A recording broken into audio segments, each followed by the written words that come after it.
Hola, mi nombre es Vladimiro Vázquez Avelar y soy el pastor de los ministerios Visión de Fe en Guatemala. Estamos muy contentos de presentar a ustedes el quinto año de las porciones semanales. Hemos entendido que Jacob, el discípulo que gobernaba la iglesia de Jerusalén en el año 50, en Hechos 15, envió a los gentiles a instruirse en la disciplina del Señor desde los primeros 5 libros de la Biblia. Presentamos este quinto año con alegría, con gratitud. Espero que lo bendiga.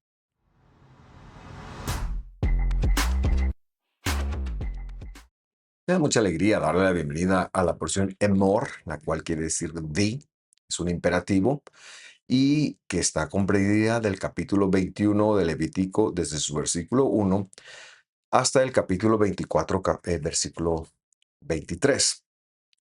El año pasado, en esta porción, que las leemos una vez al año, veíamos el tema de la profanación, como el hecho de menoscabar la santidad de Dios, especialmente en cuanto a su obra de reconciliación, ya sea la que él había dejado en el desierto con los animalitos, o bien menospreciar la obra del Mesías, que también incluye el tener la mentalidad de que no importa fallar porque Él nos perdona, que eso es socavar, que eso es profanar.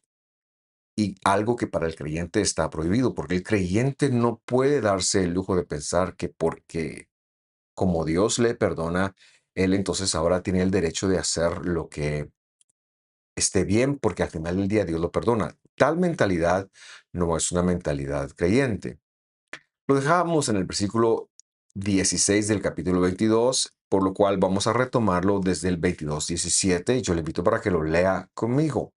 Dice así: También le dijo el Señor a Moisés, verso 18: habla a Aarón y a sus hijos y a todos los hijos de Israel. Dice esta versión. Dice literalmente: cualquier hombre de la casa de Israel o de los extranjeros de Israel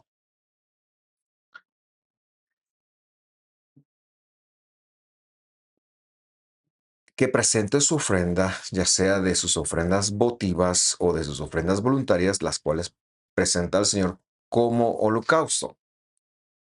Estas ofrendas, las ofrendas votivas y las ofrendas voluntarias, se conocen o forman parte del grupo de las ofrendas de las paces, o shlamim en hebreo. Creo que les han llamado ofrendas de paz en castellano.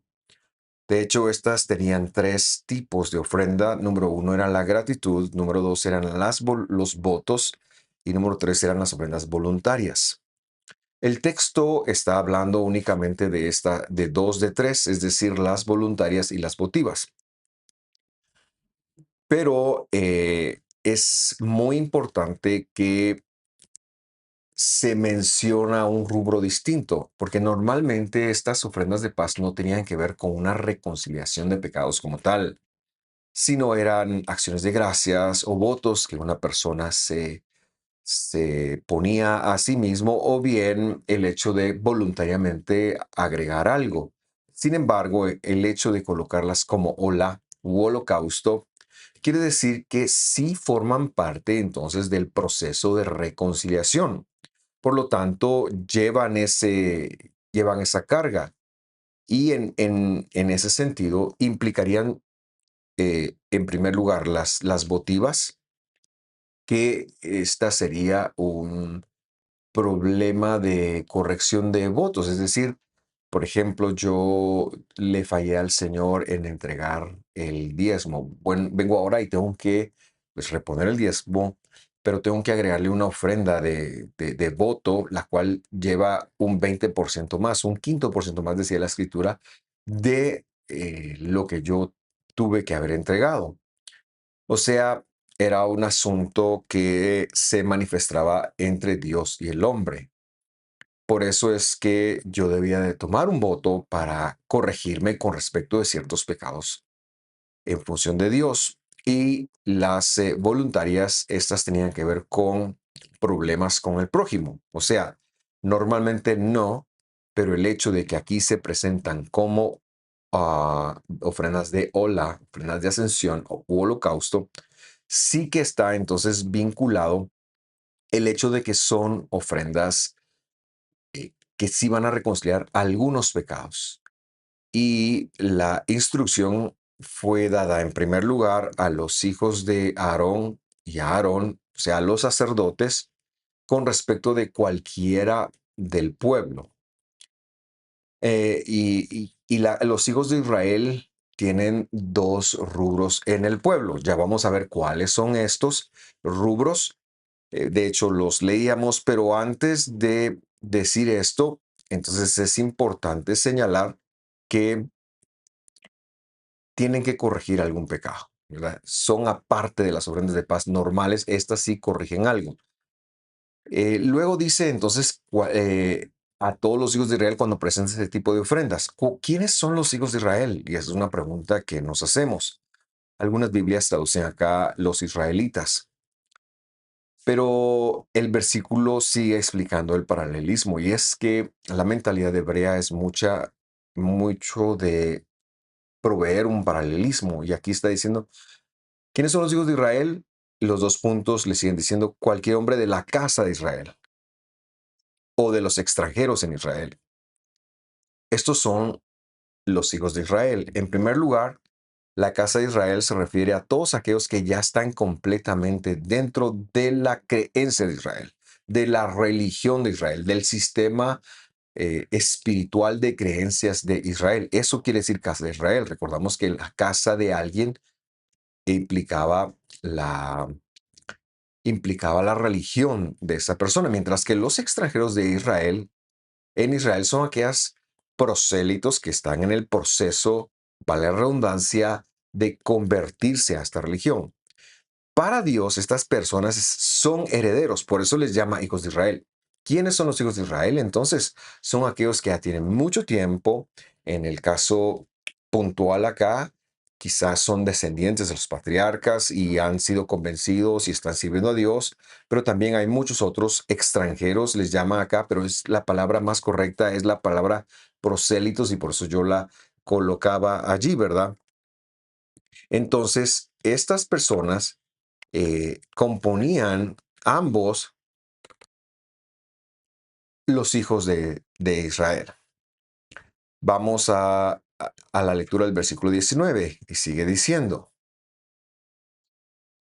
para que les sea aceptada, esta debe ser macho íntegro del ganado, le coloqué yo, puro o no recuerdo qué otra palabra traducen, pero preferí íntegro y ya voy a explicar por qué. De los corderos o de las cabras. Los que tengan defecto, es decir, se lo coloqué en hebreo, no lo ofrecerán, no lo acercarán, dice literalmente, porque no les será aceptado.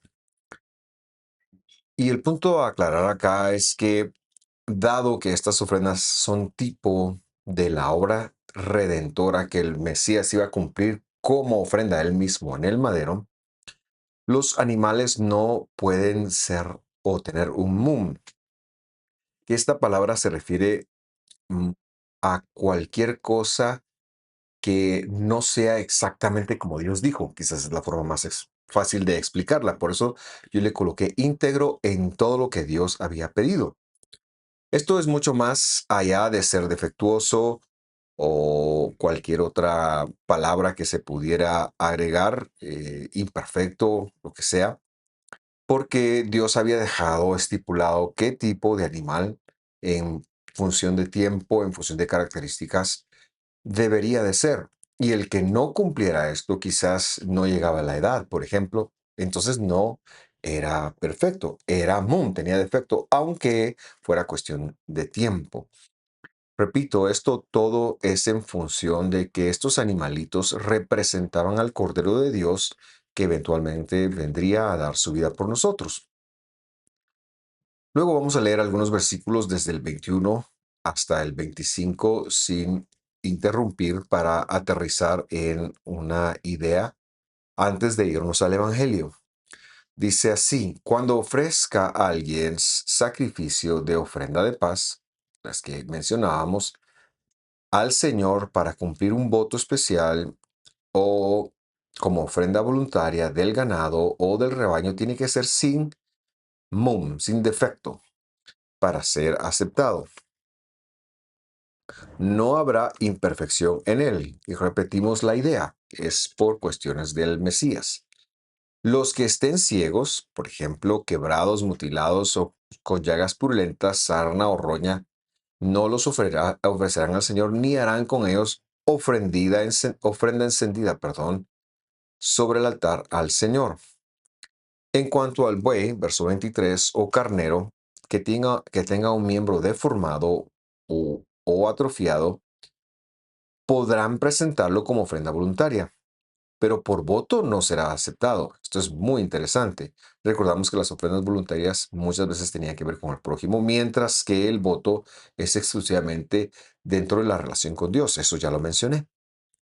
Verso 24 dice, también cualquier animal con sus testículos mayugados, aplastados, rasgados o cortados, no lo ofrecerán al Señor, ni lo sacrificarán en su tierra. Tampoco aceptarán tales animales de manos de un extraño para ofrecerlo como acercamiento o como sacrificio. Como alimento, dice como pan, dice literalmente, para su Dios, porque su corrupción está en ellos, tiene defecto y no les serán aceptados. Hemos o menciono mucho la palabra acercamiento porque la palabra que traducen como ofrenda, corbán, es una palabra que también aparece en el Evangelio. No podría entonces tener su origen en algo pagano, porque no es apto. Eso quiere decir que no podrían, a eso se refiere que no podrían tomar animales de la mano de un extraño, de alguien que no fuera del pueblo, porque no se podría dar en lo que era una reconciliación con Dios o cualquier ofrenda de paz, un animal que viniera de algo que no fuera de Dios. Y me explico. Y luego hacemos también una transpolación hacia nuestros tiempos. Em, la escritura está diciendo claramente que si es un extraño el que te regaló la ovejita o el animal que no sirve a Dios, como no tienes idea de qué origen tiene ese animal, si fue dedicado a la idolatría, si fue dedicado a lo que fuera, aunque sea perfecto, es es decir, no es apto para, para ofrecerlo. ¿Por qué? Porque tiene un origen pagano y hacemos una transpolación. Hoy en día pareciera ser que estamos queriendo parecernos más al mundo con tal de atraer a los no cristianos. Estamos comprometiendo algunos valores. Si esto lo vemos en la música, esto lo vemos en la forma de vestirnos, esto lo vemos en las predicaciones, esto lo vemos en la teología. Hoy en día pareciera que, por ejemplo, el famoso Evangelio de la Prosperidad, que se basa más en la ley pagana de la atracción, el hecho de pensar que con palabras o con confesión positiva nosotros podemos atraer estas cosas a nosotros, eso sería algo no apto.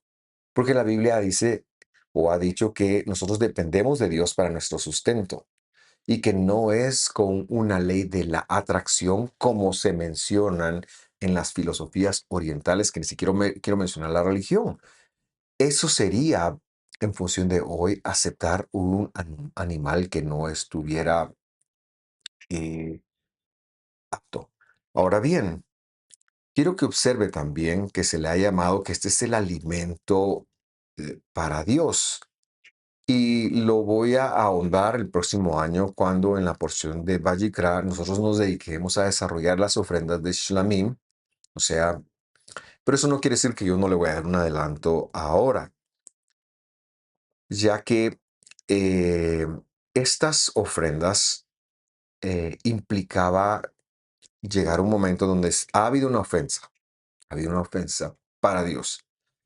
Entonces se presentaba el respectivo animalito, ya sea para el error, que es hatá, lo que traducen como pecado, o el respectivo la respectiva ofrenda vegetal, que es para los pensamientos, o el olá, que es el holocausto, que es para los pecados intencionales, el asham, que tenía que ver con la culpa. En fin, se presentaba esto, pero normalmente también se lo empezó a acompañar de estas ofrendas, que lo que implicaba era estar en una relación restaurada con Dios. Y Dios está mencionando que esto es su alimento.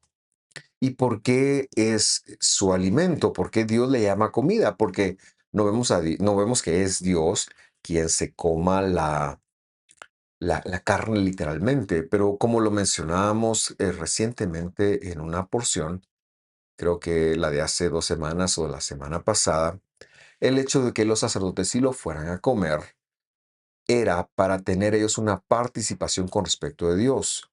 Y era una señal profética con respecto de lo que también enseñábamos en Pesaj, con respecto de Pesaj, no en Pesaj, pero con respecto de Pesaj, era que cuando el sacerdote comía de la ofrenda, era como que él estuviera participando, la parte de Dios, era el designado de parte de Dios para comer esa comida. Y Dios eventualmente vendría a la tierra, pondría su cuerpo y esa ofrenda ha de ser comida. ¿Cómo comemos nosotros de Dios? Participando en Pesaj. No porque el pan ácimo o el pan sin levadura sea el cuerpo literal de Jesús, no, eso lo enseñamos, sino que es un simbolismo de participar. Entonces, esta es la relación que tiene. Ahora, de vuelta entonces al- a las ofrendas de paz, quiero hacer un desarrollo con respecto de dos versículos del Evangelio. Le invito a me acompañe a Romanos capítulo 5, versículo 1 y leemos. Y dice el apóstol, justificados pues por la fe, traducen, pero la forma correcta es por fidelidad, ya lo diré por qué. Paz tenemos para con Dios por medio del Señor de nosotros, es decir, de Jesús el Mesías. He procurado traducirlo lo más literal para explicar algunos conceptos. Empezamos con el concepto de justificado. ¿Quién es un justificado? Es una persona que ha recibido la imputación de la justicia de Dios. En ese sentido, es un sujeto pasivo. La justificación no es algo que ganamos, pues es un don de Dios que se da por su fidelidad. Por eso es que es mejor pensar en función de fidelidad y no de fe, porque la fe es humana, mientras que la fidelidad es divina. Así que, debido a la fidelidad de Dios y debido a la elección de Dios, Dios escoge, elige a personas y las llama y les justifica.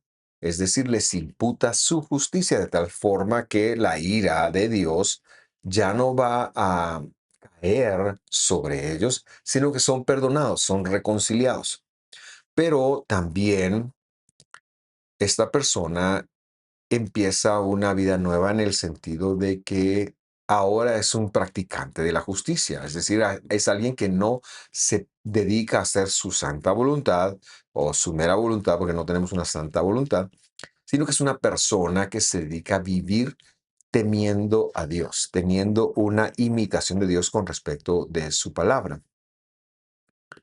Es acá en donde el concepto bíblico de Shalom queda, es decir, el justificado, aquel que Dios ha llamado, al que le imputó su justicia y al que a la misma vez lo ha convertido, le cambió la mente para ser un practicante de la justicia, es decir, de sus mandamientos, que lo hizo por su fidelidad, por su pura elección, a ese le dio paz. Ahora, el concepto bíblico de paz, en hebreo se dice Shalom, no tiene que ver meramente con una ausencia de guerra, no es que ya no estamos en guerra con Dios, sino que la deuda nuestra ha sido cancelada. Tener paz para con Dios y tener paz para con un vecino es que no le debemos algo, pues aunque no estemos en guerra, pero si hay una deuda, no hay shalom, no hay paz, la paz es trascendental. Por lo que, siendo que la paz o la shalom de Dios, que es de lo que nos hablan las ofrendas de paz, de lo que nos hablan el alimento de Dios, las ofrendas de paz, entonces Dios, que es la fidelidad, que nos compró y que pagó el precio al justificarnos, nos posiciona delante de Él, delante de la demanda de justicia, delante del Yud He Vav He, o sea, el nombre del Señor, y nos perdona.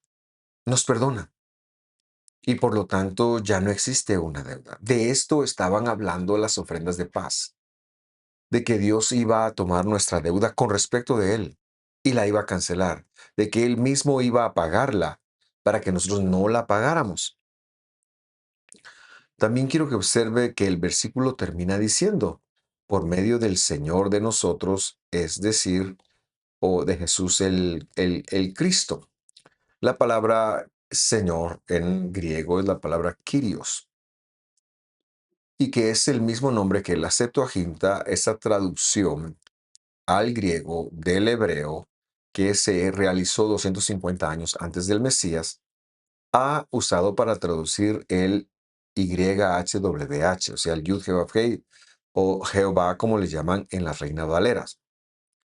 Pero este Jehová, dice, este Señor, dice Pablo, tiene un nombre, es Jesús el Mesías. Por lo que queremos aterrizar en que cuando se está hablando de las ofrendas de paz, estaba hablando, se estaba profetizando de que Dios iba a ser el cordero que causaría la paz entre Él y nosotros, que nosotros seríamos sujetos pasivos en esta acción, que recibiríamos eh, la compra de parte de Dios de nuestra deuda con respecto de Él. Esto es como que si alguien le debiera dinero a una tarjeta de crédito y la tarjeta de crédito llamara y le dijera, mire, aquí hay un cheque para cubrir el monto de su deuda, solo tiene que depositármelo. Y del mismo banco y todo. Y hacer ese depósito nos dejaría libre de la deuda. Aquí está su finiquito. Eso fue lo que Dios hizo con nosotros. Él mismo se dedicó a pagar la deuda y a ponernos en bien con Él. Pero Él no es como un humano que aunque haya pagado la deuda, siempre va a tener eso en mente. Es que Él se ha olvidado de eso. Por eso nos ha justificado, por eso nos ha hecho practicantes de la justicia.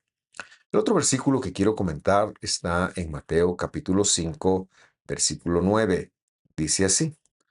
Bienaventurados traducen allí, pero la forma hebrea correcta de leer esto es felicidad debido a los que procuran la paz, o felicidad en el cielo por los que procuran la paz, pues ellos serán llamados hijos de Dios.